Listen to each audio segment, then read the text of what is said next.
Hello guys, welcome back to J vlogs. நம்ம வீடியோ என்ன பார்க்க போகிறோம்னு பார்த்தீங்கன்னா, கிராமத்து ஸ்டைல் மீன் குழம்பு எப்படி செய்யறது தான் பார்க்க போகிறோம். வாங்க வீடியோக்குள்ள போகலாம். வீடியோக்குள்ள போகிறது முன்னாடி நம்ம சேனல் யாராவது சப்ஸ்கிரைப் பண்ணாமல் பார்த்துட்டு இருந்தீங்கன்னா நம்ம சேனலை சப்ஸ்கிரைப் பண்ணிவிடுங்க. ஃபஸ்ட்டு வந்து நம்ம இப்போ ஃபிஷ் வந்து ஊற வச்சிடலாம். ஒரு டப்பாவில் மஞ்சத்தூள் 1 ஸ்பூனு, உப்பு வந்து ஒரு 1 ஸ்பூன் ஆட் பண்ணிக்கோங்க. அண்ட் புளி தண்ணி கொஞ்சம் ஆட் பண்ணிக்கோங்க. ரொம்ப இது மசாலா தேவையில்ல. ஜஸ்ட் நம்ம மீனை வந்து இதில் போட்டு பெரட்டி ஊற வைக்கணும், அவ்வளோதான். நம்ம கட் பண்ணி வச்சுக்கிற மீன் எல்லாத்தையுமே போட்டு இந்த பாக்ஸில் போட்டு ஒரு ஷேக் பண்ணிக்கோங்க. ஷேக் பண்ணிட்டீங்க அப்படின்னா அந்த மேக்னேஷன் எல்லாமே வந்து அந்த மீனில் வந்து வந்துடும். அதை வந்து நம்ம ஒரு 1/2 hour கிட்ட மினிமம் நம்ம அப்படியே ரெஸ்ட் பண்ணி வச்சிடலாம், ஓகேங்களா. அடுத்து நம்ம குழம்பு செய்கிறது எப்படின்றத பார்த்துடலாம். அடுத்து இன்னொரு சட்டியில் நம்ம புளி தண்ணி இருக்குல்ல, புளி தண்ணி அதை ஒரு நெல்லிக்காய் சைஸில் எடுத்து நல்லா கரைச்சி இந்தமாரி தண்ணியாக எடுத்து வச்சுக்கோங்க. அதில் 1 ஸ்பூன் குழம்பு தூள், 1 ஸ்பூன் மஞ்சத்தூள், அப்புறம் தூள் வந்து ஒரு 1.5 ஸ்பூன் ஆட் பண்ணிக்கோங்க. அடுத்து பார்த்திங்கன்னா நம்ம சில்லி பவுடர், மிளகாத்தூள் இருக்குல்ல, அது ஒரு 2 ஸ்பூன் ஆட் பண்ணிக்கோங்க.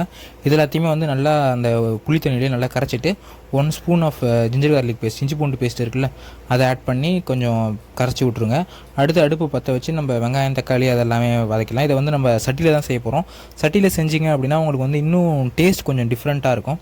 ஸோ நல்லெண்ணெய் ஆட் பண்ணிக்கோங்க. நல்லெண்ணெய் ஆட் பண்ணிவிட்டு இது கடுகு உளுத்தம் பயிர் இருக்குல்ல, எண்ணெய் ஹீட் ஆனோடனே கடுகு உளுத்தம் பயிர் போட்டு பொரியிட்டோம்.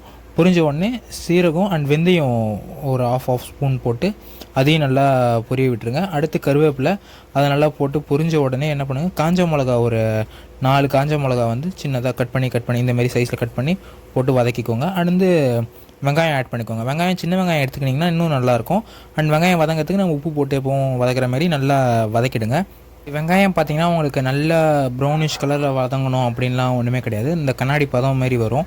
அந்த வந்த உடனே நீங்கள் தக்காளி ஆட் பண்ண ஆரம்பிச்சிடலாம். தக்காளி பார்த்திங்கன்னா சேம் லெவல், நம்ம வெங்காயம் எவ்வளோ எடுக்கிறோமோ அதே அளவு தான் தக்காளி. இதுக்கு பார்த்திங்கன்னா நான் வந்து 2 மீடியம் சைஸ் வெங்காயம் எடுத்துருந்தேன், அந்த மீடியம் சைஸ் தக்காளி சேம் எடுத்திருக்கேன், ஓகேங்களா. அது நல்லா வதங்கினதுக்கப்புறம் ஒரு 10 பல் பூண்டு ஆட் பண்ணிக்கோங்க. பூண்டு ஆட் பண்ணி அதையும் நல்லா வதக்கிடுங்க. வதக்கினதுக்கப்புறம் நம்ம கத்திரிக்காய் இருக்குல்ல, இந்த கத்திரிக்காவும் இதில் இந்த குழம்புல ஆட் பண்ண போகிறோம். ஸோ இந்தமாதிரி நீட்டாக கட் பண்ணி ஆட் பண்ணிவிடுங்க. ஆட் பண்ணிவிட்டு என்ன பண்ணுங்கள், நம்ம வதக்கிற மசாலா எல்லாமே அந்த கத்திரிக்காய் கூட நல்லா மிக்ஸ் ஆகிற அளவுக்கு பிரட்டி விடுங்க. பிரட்டி விட்டதுக்கு அப்புறமா என்ன பண்ணுங்கள், நம்ம 1 ஸ்பூன் ஆஃப் இது குழம்பு மிளகாத்தூள் இருக்குல்ல, அது வந்து நம்ம ஆட் பண்ண போகிறோம். ஏன்னா 1 ஸ்பூன் ஆட் பண்ணுறோன்னா ஆல்ரெடி நம்ம கரைச்சி வச்சுருக்கோம், ஓகேவா. அதனால் அந்த கரைச்சி வச்சுருக்க இதையும் எடுத்து ஆட் பண்ணிவிட்டு நம்ம வந்து இப்போ கொதிக்க விடணும், ஓகேங்களா. ரொம்ப பிரட்டக்கூடாது, லைட்டாக அந்த மசாலா ஒட்டுற அளவுக்கு நீங்கள் கிண்டிட்டு நம்ம ஆல்ரெடி மேரினேட் பண்ணி வச்சுக்கிற அந்த மசாலாவை ஊற்றிட்டு வேணுன்ற அளவுக்கு தண்ணியை ஊற்றி டைல்யூட் பண்ணிக்கோங்க, ஓகேங்களா. அண்ட் வந்து இது நம்ம இப்போ வந்து ஒரு 10 minutes நம்ம லிட் போட்டு க்ளோஸ் பண்ணி கொதிக்க விட போகிறோம். இது பார்த்திங்கன்னா ஹை ஃப்ளேமில் தான் நீங்கள் வச்சு கொதிக்க விடணும். லோ ஃப்ளேமில் வச்சிங்கன்னா கொஞ்சம் டைம் எடுக்கும்.